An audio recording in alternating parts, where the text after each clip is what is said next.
Hey everybody, let's see. We're going to talk about quadratic formula today. Woo! It's right here next to me. It looks crazy if you're just looking at it, right? Negative b plus or minus square root of b squared minus 4ac all over 2a. Yikes. However, this is probably the best of your options, especially if it doesn't factor, for solving an equation. Really, we talked about completing the square because, you may need to complete the square if they ask you to, but this is going to be the superior option there. And basically what we're going to do in here is, let's say we had some equation, 3x squared minus 7x plus 2 equals 0. So again, we always want to make sure that it's going to equal 0. Remember when we completed the square, we moved this over here, but we actually want it to equal 0. What we're going to do is we just take these numbers, right? My a term, my b term, my c term, and we plug them into this formula known as the quadratic formula. And when we plug them in, it's just going to tell me what my solutions are going to be. So notice on the outside here, this first negative b is the opposite sign of whatever b is, right? So over here, my b is going to be negative 7. So when I plug it in here, that's going to give me just positive 7. Here's my plus or minus. Big square root. My b is negative 7 squared minus 4 times a is 3 times c is 2 all over 2 times 3. So I take my a, my b, my c, plug them in, and then just a little bit of math, really. It's actually not too bad. Now this part inside of the square root, we call the discriminant. Spelling always escapes me. I think I have it written down. Oh, I'm already wrong, because it's I.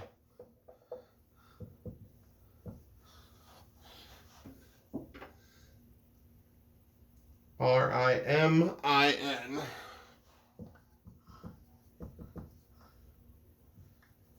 Discriminant.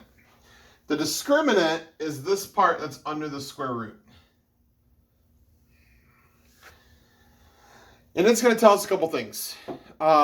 First of all, if that part of it equals 0, that's going to be the part where we only have one solution. Easy enough. If that part's negative, we can't take the square root of a negative number, right? That's going to be where we have no real solutions. We're just going to have imaginary solutions at that point. And then if it's positive, we're going to have our two normal solutions. So the discriminant just kind of helps us with that situation. So it's a pretty important part. Pretty much what I do is I start with inside the discriminant. So negative, so I'm going to write the rest of this out for your benefit. Big square root. Negative 7 squared is 49. Minus 4 times 3 is 12, times 2 is 24. And then down here, 2 times 3 is obviously just 6. And then the only thing that we really need to do here is 49 minus 24, which is, wow, 25. It's a perfect square.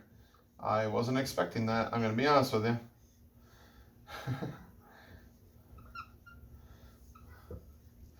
Because we know the square root of 25 is 5.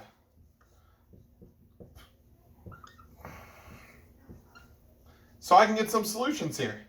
7 plus 5 is what, 12? 12 divided by 6 is going to give me a solution of 2. 7 minus 5 is 2. 2 divided by 6 is 1/3.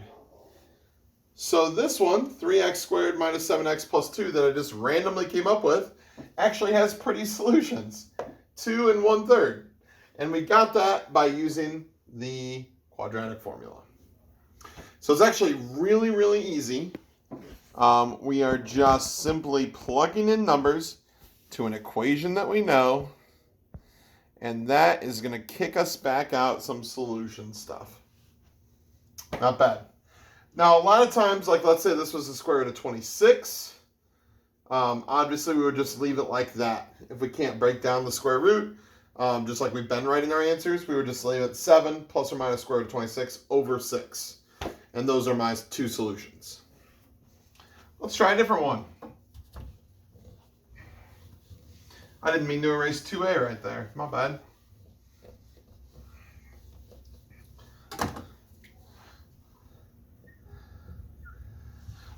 Let's try 5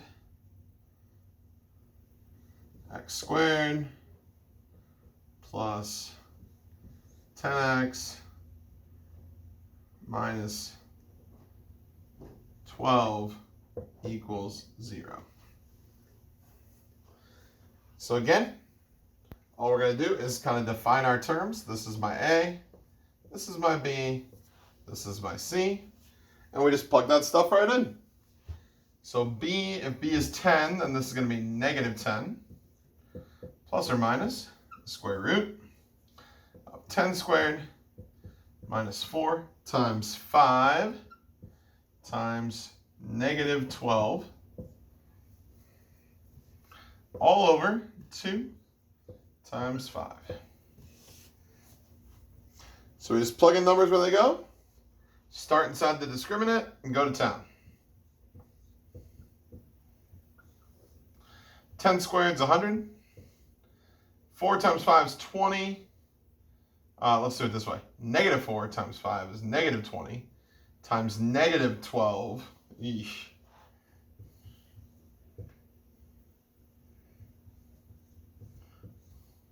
Positive 240. So plus 240. All over 2 times 5 is 10. And then 100 plus 240 is going to be negative 10 plus or minus the square root of 340 all over 10.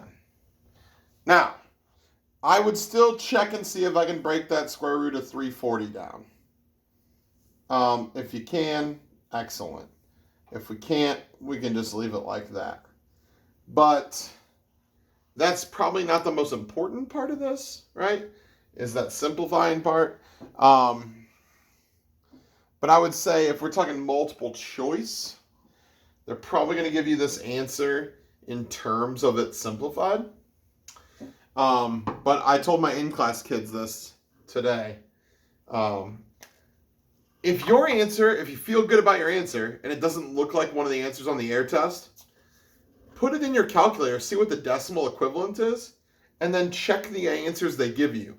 I bet one of them will have the same equivalency, and you just didn't write it the same way they did, right? You still have the same answer, you just didn't write it the same way they did.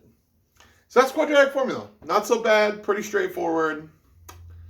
I think you guys will like that one because that helps you out on those gross ones that have an A coefficient, especially. Yeah, finishing the square. I'm not doing that. We'll use quadratic formula. All right, let me know if you guys have any questions.